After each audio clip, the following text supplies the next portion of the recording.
Hello all welcome to mom's kitchen from Anjani's wonder world. ఈ వీడియోలో capsicum pakodi ఎలా చేసుకోవాలో చూసేద్దాం. దీనికోసం ముందుగా క్యాప్సికమ్ని శుభ్రంగా కడుక్కొని మీరు ఇక్కడ చూస్తున్నారు కదా, ఇలా చిన్న చిన్న ముక్కలుగా కట్ చేసుకోవాలి.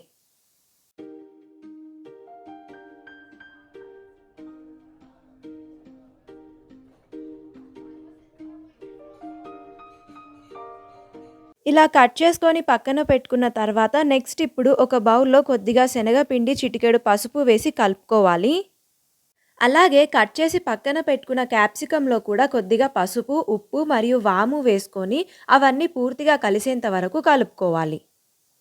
ఉప్పు రుచికి సరిపడా వేసుకోండి. అమ్మ ఇక్కడ వాము దానిలో ఫ్లేవర్ రావడం కోసం అలా నలిపి వేసింది.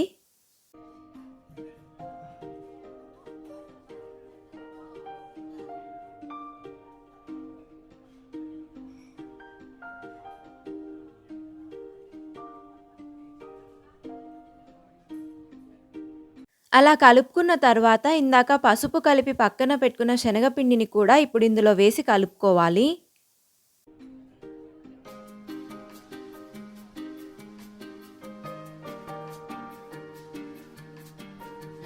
అవి మొత్తం కలిసేంత వరకు కలుపుకున్న తర్వాత ఇప్పుడు ఇందులో రుచికి సరిపడా కారం వేసుకోవాలి. కారం వేసి కలుపుకున్న తర్వాత ఇప్పుడు ఇందులో ఒక టేబుల్ స్పూన్ బియ్యపిండి వేసి కలుపుకోవాలి. కొద్ది కొద్దిగా నీళ్లు చల్లుకుంటూ పకోడీ పిండిలాగా కలుపుకోవాలి.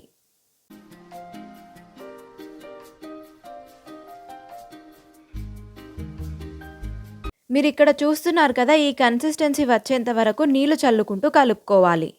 ఇది పక్కన పెట్టుకొని ఒక బాండీలో డీప్ ఫ్రైకి సరిపడా ఆయిల్ తీసుకొని ఆయిల్ వేడెక్కిన తర్వాత ఇందాక కలుపుకున్న పిండిని పకోడీలాగా వేసుకోవాలి.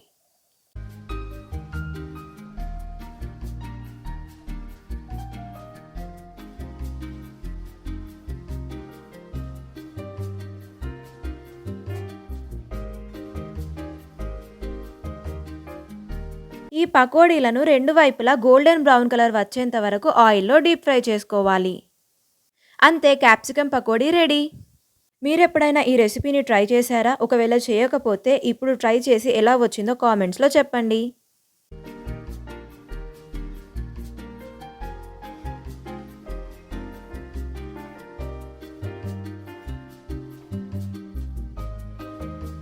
Thank you for watching the video. Do like, share and subscribe.